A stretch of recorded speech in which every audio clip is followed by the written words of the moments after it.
So some of these I personally think are books that probably are not on most people's lists. That could be because I have not read many books, admittedly.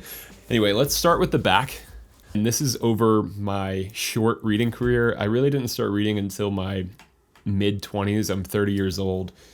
And arguably, a lot of the books I've read are trash to most people because there are a lot of like nonfiction, self-help, but I felt it was very important for me to read those kind of books because it was really trying to alter my brain chemistry. I felt that there was a lot of work that needed to be done there, and I went through the rigmarole of reading nonfiction motivational books, and for all intents and purposes, it did help in a myriad of different domains. So I'm not knocking that, and I still think there's a place for those books, but I think now I am trying to cleanse my literary palette of boring books, as my wife would say. And so with that, let's go ahead and dive in. This is my top 5 books, starting with an honorary mention. And the honorary mention is going to be, and you're probably thinking, what the heck, dude? But I did not read this book until I was 30 years old, which is like now. I mean, I read this one in particular 2 months ago. I have dorked out so hard on Harry Potter. I mean, we're having Harry Potter movie nights. We're decorating and making fake Nimbus 2000s. It's my wife is really benefiting from me finally reading this book because she was the type of kid that made a Gryffindor robe and had a wand and went to the grand premieres or the premiere openings for this book. And so I can now partake in everything that most children did.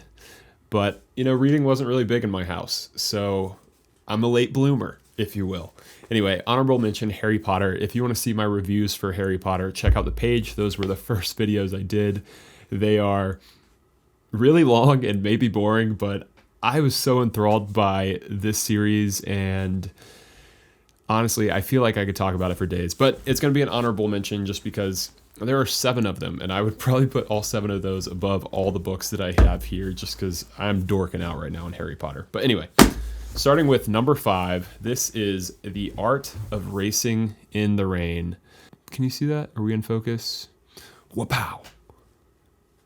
As you can imagine with the cover, if you have not read this, it's about the relationship of a dog and his owner, and really being the bedrock or the foundation for this guy. He's like going through some marital strife, and Enzo, the main character here, honestly deserves a psychology degree, the way that he is just being there for the dude in the series. And I won't give away any spoilers. It is a heavier book, so if you're not into heavier books, maybe stay away from this one, but I thought it was beautiful, and it's even been said in some book atmospheres that this could be a modern day classic. And so I'm thankful that I've added this to the rotation, and definitely encourage you to if you have not.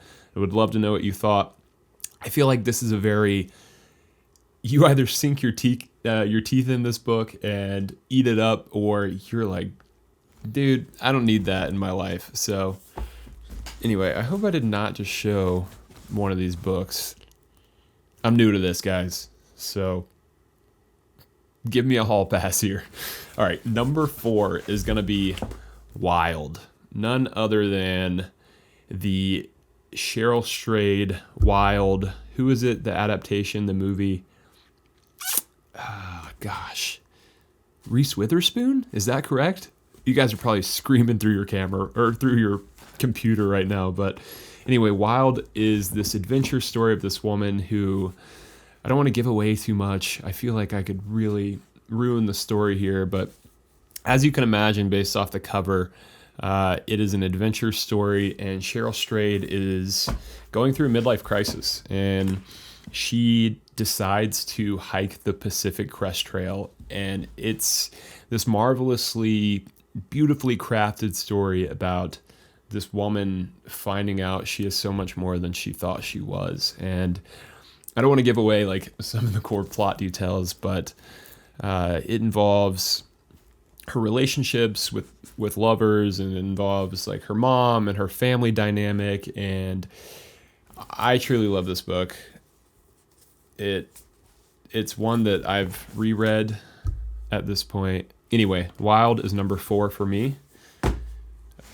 Number 3. So this is one of the ones that I think is probably not on many people's list.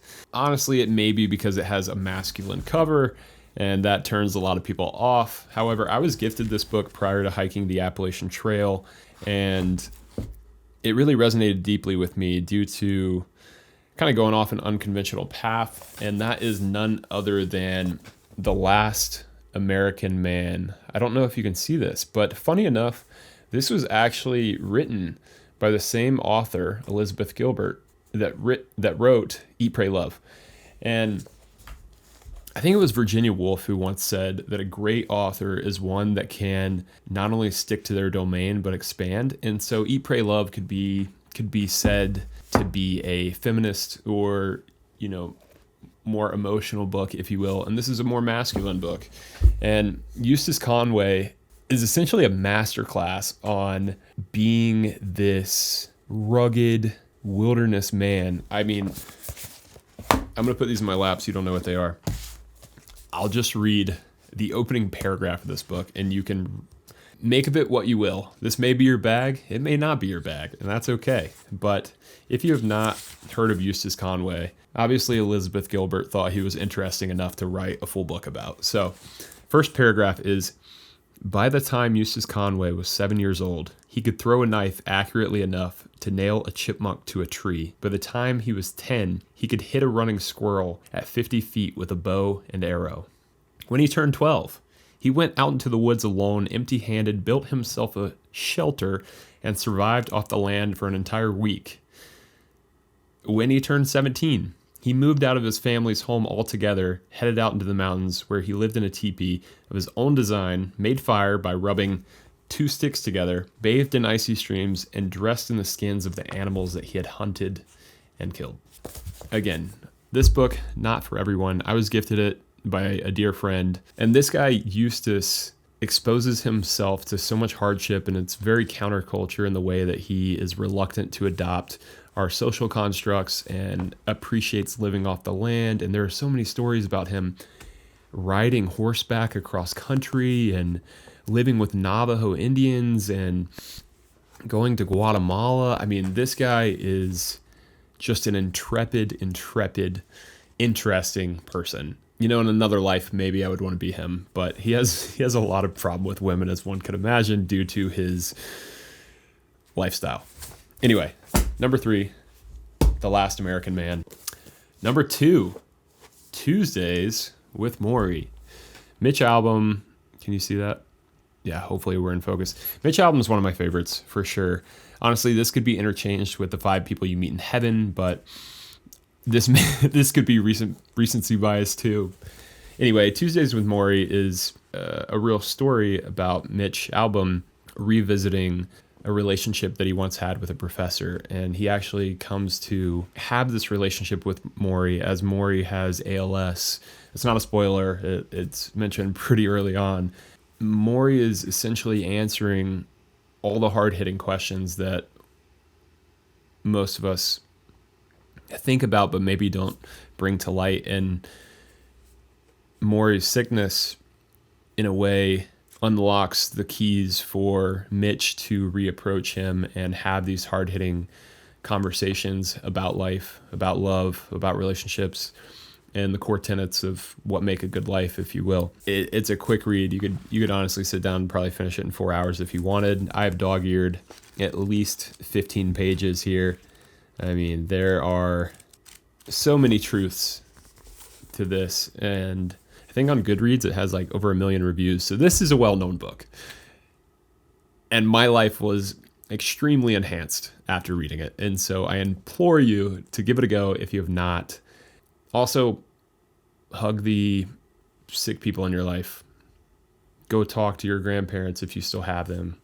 Books like this really remind you of what's important in the end, and I'm thankful for it. So, Tuesdays with Morrie, number 2. last but certainly not least, maybe you saw it in the beginning. If you did, I'm sorry. But it is The Glass Castle. Can you see that? This is Jeanette Walls, and this is a remarkable tale about, actually I believe it's real, yeah, a memoir. It's a remarkable tale about her family dynamic, and she is telling it as she is growing up. And really it highlights all the hardship in loving those who are flawed. And in particular, her parents in this case is, it's this dysfunctional family, and she has so much faith in them. And she keeps being promised these certain things that just don't come to fruition, and there's this destructiveness, and it's a deeply personal book about Jeanette Walls reliving her childhood, not following in the footsteps of her parents, if you will, and going out and creating her own life. She ends up, I can't give it away. Anyway, these are my top 5. Peace and love, y'all. Let me know what I should add to 2026, and we'll catch you on the next one.